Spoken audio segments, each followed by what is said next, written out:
So the first amendment is about inserting concluding years to different residents of institutions from hospital, but creates a cut-off point based on information that isn't complete. And I think Senator Boylan highlighted how problematic this particular amendment is better than any of us could hear this evening. But tonight, I suppose, marks the end of an incredibly disappointing and an incredibly infuriating journey for tens of thousands of survivors of mother and baby homes. This redress scheme is flawed, it's callous, it's inhumane and it's discriminatory. And even at the last hour, there's an attempt to insert another amendment to further limit the number of people who will actually get any kind of redress. And that's coming from a position of 40% of survivors being excluded, while 2/3 will be denied healthcare. 24,000 people will be ineligible for any compensation, and many survivors will only receive a token amount despite their lifelong trauma and suffering. And after, like the Minister said, 30 hours of debate, have to ask for what? To come up with a scheme that excludes so many people so cruelly like that. Anyone who is a child who spent less than 6 months in a mother and baby home will be excluded because somehow the Minister and the Department don't seem to acknowledge the trauma of infants who were snatched from the arms of their parents and kept separate for a lifetime. And there's yet to actually be an explanation for how anybody ever came up with the 6-month criteria. The other amendments that we'll debate tonight are largely technical. So when we discuss any amendments after this one, I think they'll be largely irrelevant to the legislation on the whole, and they'll be largely meaningless to people watching in who this legislation will affect. They're really irrelevant to the importance of the entire context of what we should be talking about here this evening. We're talking about some of the worst human rights violations imaginable.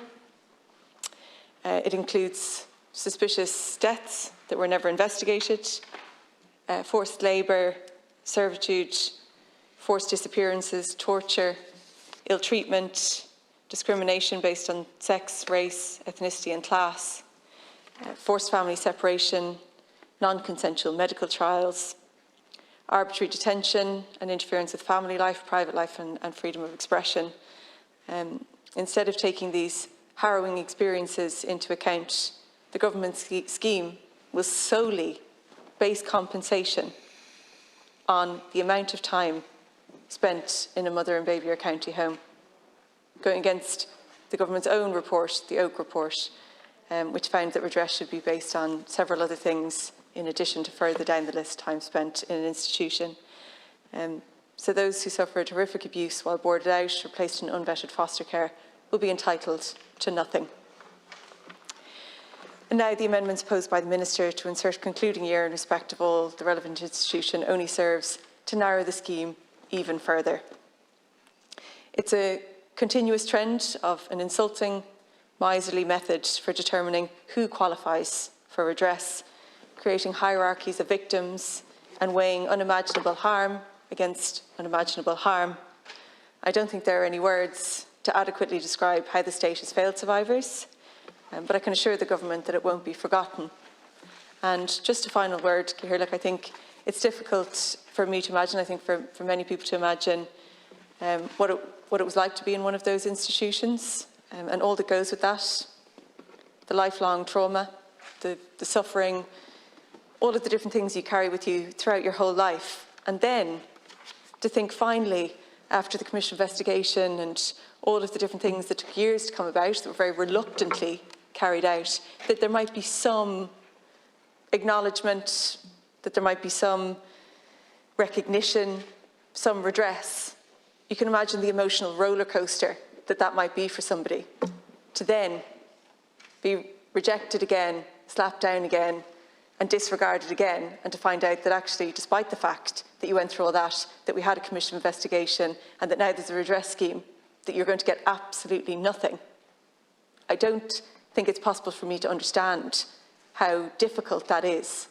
I don't think it's possible for any of us to, unless we were in one of those institutions. But I think it's just important to highlight it, how horrific it has been for people to go through that journey for the people who are not getting redress, it would have been better if none of this happened. And that in of itself is an indictment of the government's approach to this.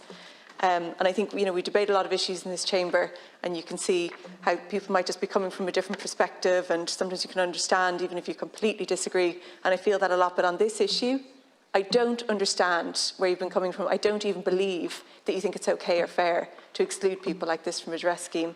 And I just want to say to anybody who I've met over the years and through the committees chaired by Deputy Funch and all of those things, that not only do lots of people in the chamber recognise and understand how awful what you've been through is and that you deserve so much more, one of the things I really learned from this entire thing is that also all of the general Irish public agree, and this scheme is not representative of what everybody else wants.